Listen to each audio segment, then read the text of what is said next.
Écoutez, vous savez, si on regarde le déroulé du conflit, on peut constater deux étapes extrêmement importantes dans le rôle et la place des femmes dans ce conflit. Dans un premier temps, je pense que les femmes ont été, des femmes ont été vecteurs de ce conflit, vecteurs,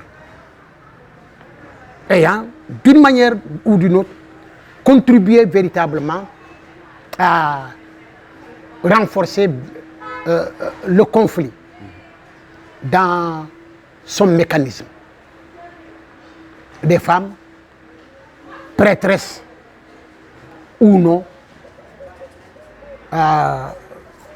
fréquentant les bois sacrés, ont beaucoup contribué à la sacralisation de l'engagement des combattants.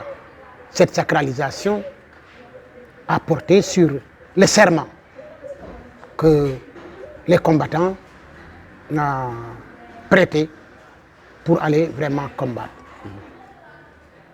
Mais ça, disons, rapporté au niveau de notre religion, dans les pratiques qu'il y a, hein, on peut constater aussi que quand des gens doivent aller se battre, ils vont chercher des gris-gris pour se protéger. Donc c'est ainsi qu'il faut comprendre le rôle effectivement joué par les femmes, en les encourageant. Mais en même temps aussi, des femmes ont pu faire jonction avec les combattants en les accompagnant au niveau d'un certain nombre de services qui a consisté à se prêter véritablement en émissaire dans les relations entre le maquis et les communautés, dans le transport de produits prohibés, mines et autres. Bref, on pourrait penser que pendant un moment, certaines d'entre elles ont été vecteurs du conflit. Oui, je l'ai dit en amont, certaines femmes aidaient le MFDC. Ce n'est pas seulement dans les préparatifs ou bien les préparer psychologiquement. Il y en a qui ont pris part carrément à la guerre, pas avec des armes en allant combattre, mais en aidant à transporter par exemple des munitions. En tant que journaliste, il m'est arrivé de couvrir des moments où on a arrêté des femmes qui portaient des paniers et quand on a visité, on a trouvé des engins explosifs dans ces paniers-là. Des mines que ces femmes transportaient ou d'autres armes qu'elles dissimulent dans leur panier. Mais ça, c'était des femmes qui travaillaient pour les MFDC. Donc, de part et d'autre, chacun usait des moyens parce que c'était une période d'affrontement.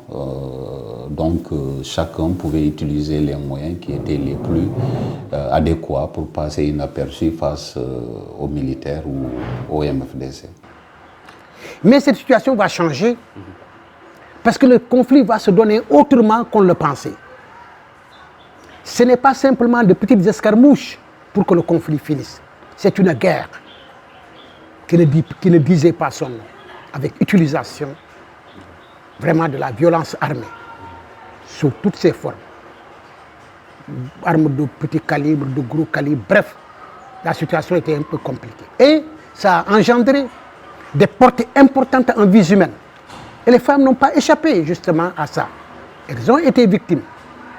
Elles ont été victimes de la destruction du tissu social. Les femmes ont été violées. Elles, avec leurs enfants, ont été tuées à l'occasion véritablement d'affrontements. Mais en même temps aussi, elles se sont retrouvées handicapées par le développement des activités normales, dont la riziculture. Avec le risque que sur les sentiers, elles sautent sur des mines, ou bien alors qu'elles soient prises entre deux feux. Alors cela a provoqué un électrochoc. Et cet électrochoc a petit à petit amené une inversion de tendance. Les gens ont compris que cette guerre-là, elle est plus sérieuse qu'on le pense. Elle est plus meurtrière qu'on le pense. Et puisque les femmes tiennent particulièrement à leur progéniture, à leurs enfants. Elles tiennent particulièrement à leur mari. Elles tiennent particulièrement à la solidité du foyer, parce qu'elles sont au cœur des foyers. Rapidement, elles vont changer de camp. Et le milieu des années 90 va avoir une inversion du rôle et de la place des femmes. De vecteurs qu'elles étaient, encourageant d'une certaine manière ce conflit ou bénissant un peu le conflit, elles changent pour devenir des actrices de paix par différentes structures formelles ou informelles. Elles occupent l'espace de la gestion du conflit. Voilà le second rôle qu'elles vont jouer. Parce qu'elles comprennent que, comme le disaient les Wolofs, Aduna baa ngi bugg a tukki. Il faut donc faire face. Elles ont joué leur rôle pour préparer mystiquement et psychologiquement ces jeunes qui allaient être sur le terrain.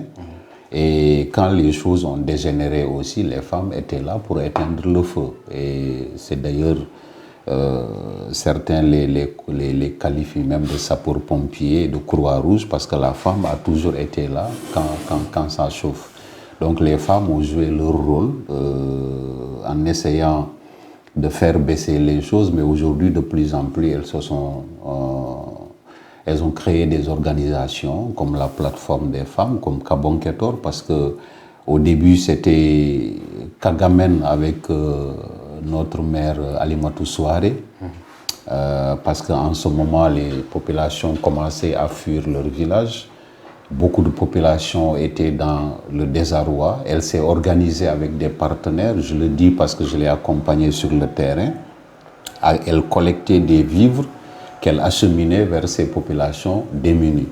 Et c'est grâce à ces efforts d'ailleurs que Handicap International est venu en Casamance pour aider un peu ces victimes de mines dont les jambes étaient arrachées par des engins pour un peu les entretenir avec des prothèses ou bien des vivres qu'on mettait avec leur organisation. Je l'ai accompagné sur le terrain. Et cette organisation Kagamen, ensuite il y a eu Kabonketor. Kabonketor, parce que quand les choses ont éclaté, il y avait d'abord Karambenor, à ne pas confondre avec Kabonketor. Karambenor avec Fomamboura Mokoli, qui était l'une des premières organisations de la société civile à se positionner pour un peu régler le problème. Et c'est ensuite que Kabonketor est né avec les femmes des bois sacrés pour un peu contribuer au retour de la paix. Ensuite, il y a eu Oussoforal. Et ce sont ces deux grandes organisations qui donneront naissance à la plateforme des femmes pour la paix en Casamance, pour davantage organiser le travail des femmes dans la construction de la paix. Donc on peut dire que les femmes ont joué un très grand rôle dans ce conflit-là. Maintenant, comme il y a des femmes de la société civile qui œuvrent pour la paix, il y a des femmes aussi qui entourent le MFDC et qui les encouragent justement dans cette lutte qu'ils sont en train de mener. Et il y a donc des femmes des bois sacrés du MFDC qui sont proches du MFDC et qui servent de conseillères et de protectrices justement aux combattants du MFDC.